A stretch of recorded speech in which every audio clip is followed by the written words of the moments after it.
एक आँख। मेरी माँ एक छोटी दुकान चलाती है। उससे जो भी कमाई होती है उससे हमारा गुजरा चलता है। मेरे माँ की एक आँख नहीं होने की वजह से मैं उनसे नफ़रत करता हूँ, क्योंकि जब भी वो मेरे स्कूल में आती है मेरे दोस्त मुझे तेरी माँ की एक ही आँख है कहकर चिढ़ाने लगते हैं। मेरी ये इच्छा थी कि मेरी माँ मेरी पर्सनल दुनिया से दूर रहे, इसलिए एक दिन गुस्से में मैंने कहा, माँ, तुम्हारी दूसरी आँख ना होने की वजह से जब तुम मेरे दोस्तों के सामने आती हो तो वो मेरा मजाक उड़ाते हैं। तुम मर क्यों नहीं जाती?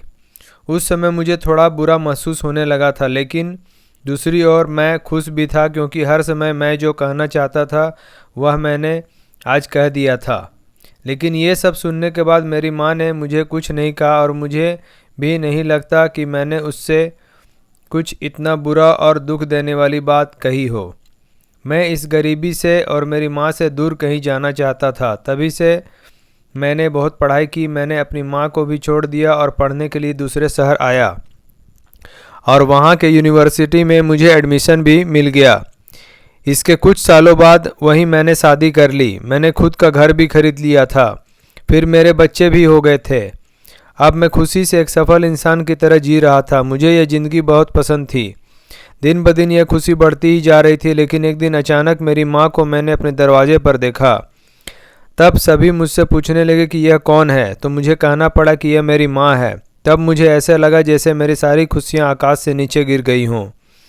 मेरी माँ की एक आंख की डर से मेरी छोटी बेटी भी भाग गई थी। तभी मैंने भी मेरी माँ से पूछा, तुम कौन हो? मैं तुम्हें नहीं जानता। मैंने इन्हें डांटते हुए कहा, तुम्हारी हिम्मत कैसे हुई मेरे घर आने की और मेरी बेटी को डराने की? चली जाओ यहाँ से। इतना सुनने के बाद मेरी माँ ने शांति से मुझे जवाब दिया, ओह, मुझे माफ़ करें, शायद मैं गलत एड्रेस पर आ गई।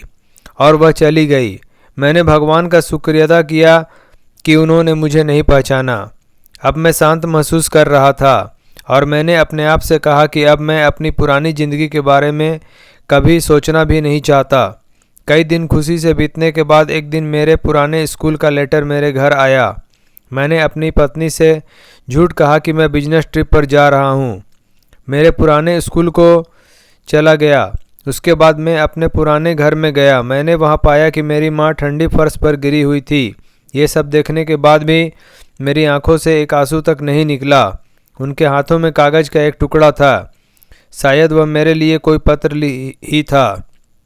उन्होंने लिखा था, मेरे बेटे, मुझे लगता है कि अब मेरे जाने का समय आ चुका है और अब मैं तेरे घर भी नहीं आ सकती, लेकिन मैं एक बार तुम्हें देखना चाहती हूँ, तुमसे मिलना चाहती हूँ। मुझे तुम्हारी बहुत याद आती है और जब मैंने सुना कि तुम यह अपने पुराने स्कूल में किसी काम से आ रहे हो तो मुझे काफ़ी खुशी हुई। लेकिन मैंने निश्चय किया कि एक आँख होने की वजह से मैं तुम्हारे लिए स्कूल नहीं जाऊँगी और मैं नहीं चाहती थी कि मुझे देखकर तुम्हें घबराहट हो। तुम्हें याद होगा कि जब तुम बहुत छोटे थे तब तुम्हारा एक एक्सीडेंट हुआ था और तुमने अपनी एक आँख खो दी थी। एक माँ होने की वजह से मैं तुम्हें एक आँख में बड़ा होता नहीं देख सकती थी, तो मैंने तुम्हें अपनी आँख दे दी और आज मुझे गर्व है कि मेरा बेटा इस पूरी दुनिया को देख सकता है। तुमने जो कुछ भी किया उससे मैं कभी दुखी नहीं हुई। जितनी भी बार तुमने गुस्सा किया मैंने अपने आप से कहा कि शायद तुम इसलिए डांटते हो क्योंकि तुम मुझसे बहुत प्यार करते हो। मुझे आज भी वह समय याद है कि जब तुम छोटे थे तब हमेशा मेरे आसपास ही रहते थे। मैं तुम्हें बहुत याद करती हूँ। I love you. मेरे लिए तुम ही मेरी दुनिया हो। ये सब पढ़कर मुझे लगा कि मैंने उस इंसान से नफ़रत की जो पूरी ज़िंदगी मेरे लिए जिया। मुझे अपनी माँ के लिए रोना आ रहा था। अब मुझे अपनी सबसे बड़ी गलती का एहसास हो चुका था। सीख, किसी इंसान के अपंगत्व के लिए कभी उससे नफ़रत ना करें। कभी अपने माता पिता की बेइज्जती ना करें। उन्हें बलिदानों को कभी ना भूलें। उन्होंने ही हमें ये ज़िंदगी दी है। उन्होंने एक राजा की तरह ही हमें बड़ा करने की कोशिश की है। वे हमेशा हमें देते रहे हैं और बेहतर से बेहतर देने की कोशिश करते रहे हैं। वे हमारे हर सपने को पूरा करना चाहते हैं।